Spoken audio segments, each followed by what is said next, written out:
আজকে আমি বানাবো একটা খুব সহজ রেসিপি, পুঁই শাক আর মাছের মাথা দিয়ে একটা ঘন্ট। পুঁই শাক আর মাছের মাথা দিয়ে যে আমরা সবজিটা করি বা ঘন্টটা করি, তার মধ্যে যে কোনো ধরনের আমরা সবজি ব্যবহার করতে পারি। তো এখানে আমি মিষ্টি কুমড়ো কিছুটা নিয়ে নিয়েছি, আলু নিয়ে নিয়েছি খোলা সমেত, খোলা ছাড়াইনি, মূলো নিয়ে নিয়েছি, আর পুঁই শাকের ডাঁটাগুলো এতে দিয়ে দিয়েছি। আর পুঁই শাকের পাতাগুলো আমি আলাদা করে ধুয়ে রেখে দিয়েছি, এটা পরে ব্যবহার করব।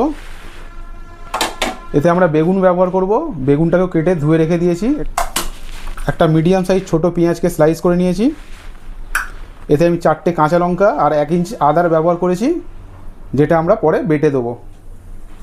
আর এখানে মাছ ধোয়া আছে, পুরো মাছটাই। এখানে মাছের মাথাগুলো আমি ব্যবহার করব। এতে প্রথমেই মাছগুলোকে আমি নুন আর হলুদ দিয়ে ভালো করে মাখিয়ে নেব।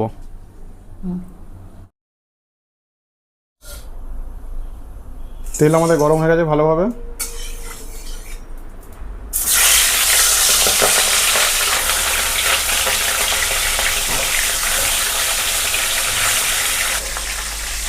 এখানে মাছটা ভাজা হচ্ছে, ততক্ষণ আমি এই আদা আর কাঁচা লঙ্কাটাকে থেঁতো করে নেব।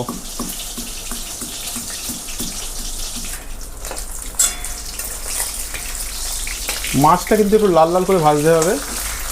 মাছটা পুরো ভাজা হয়ে গেছে, আমি এই অবস্থায় তুলে নেব।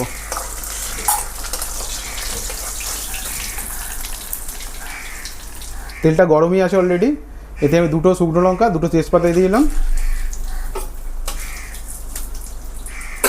আর 1 চামচ মতো পাঁচফোড়ন।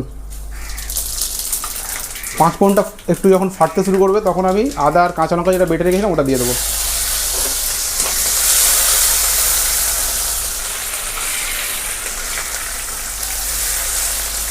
একটু ভাজা হয়ে গেলেই যে পেঁয়াজটা আমি কুচিয়ে রেখেছিলাম ওটা দিয়ে দেবো।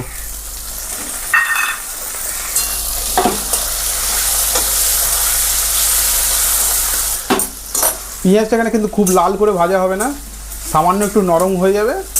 তখন আমরা যে সবজিগুলো কেটে রেখেছিলাম সেই সবজিটা দিয়ে, এই অবস্থায় যে সবজিগুলো আমি কেটে ধুয়ে রেখেছিলাম সেইগুলো আমি দিয়ে দেবো। আর দিয়ে একটু ঢাকা দিয়ে রাখবো, আর একটু আঁচটা আস্তে করে দেবো 2 মিনিটের জন্য।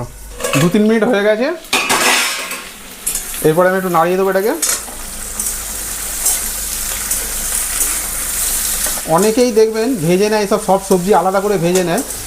তা ওটা কিন্তু বিয়েবাড়ি বা অনুষ্ঠান বাড়িতে যে ছ্যাঁচড়া হয় ওরকমই করে, কিন্তু ঘরে কিন্তু সবসময় সম্ভব হয় না ওইভাবে।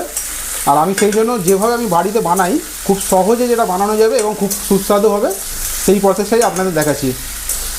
এতে এবার আমি সামান্য নুন দিয়ে দেবো, যাতে একটু তাড়াতাড়ি সেদ্ধ হয়ে যায় সবজিগুলো।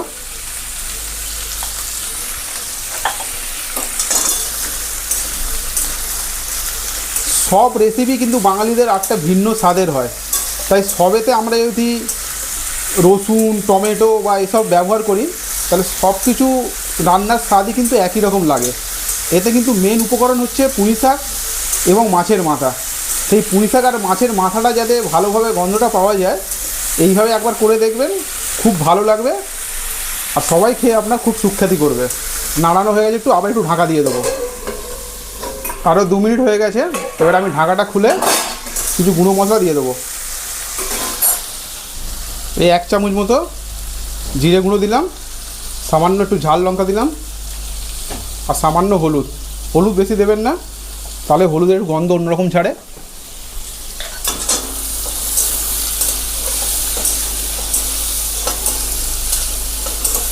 সবজিগুলো যখন একটু ভাজা ভাজা হয়ে যাবে, এই অবস্থায় আমি শাকটা দিয়ে দেবো। আর আমি এখানে বেগুনটাও ভেজে নিয়ে নিই। আসলে অনেকে বেগুন ভেজেও নেয়, অনেকে ভাজে না, কারণ বেগুনে অনেক তেল টানে। আপনি যদি চান ভেজে নিতে পারেন, কিন্তু না ভাজলে খুব ভালো টেস্ট হয়। এটা খুব সহজে গলে যায় বলে আমি প্রথমের দিকে দিইনি। আমি এখন শাক আর বেগুনটা একসঙ্গে দিয়ে দেবো।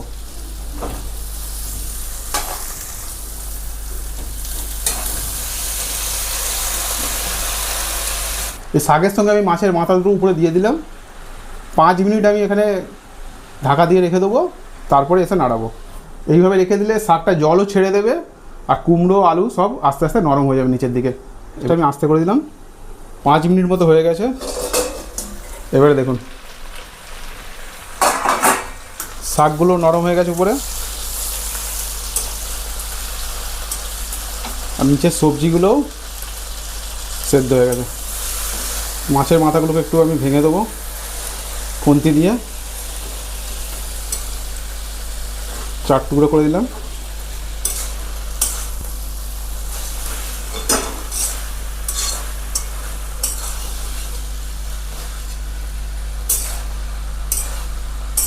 গাছেরই পুঁই শাক এটা।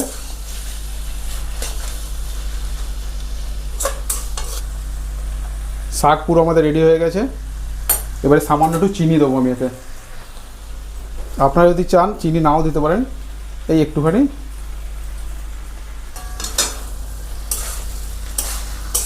এবার একটু চেখে নেবেন নুন ঝাল বা মিষ্টি সব ঠিক আছে কি না। সব ঠিকই আছে, এতে অসুবিধা নেই। এবারে আমি এই অবস্থায় বন্ধ করে দেবো। আমার এই ভিডিও দেখার জন্য আপনাদের অসংখ্য ধন্যবাদ।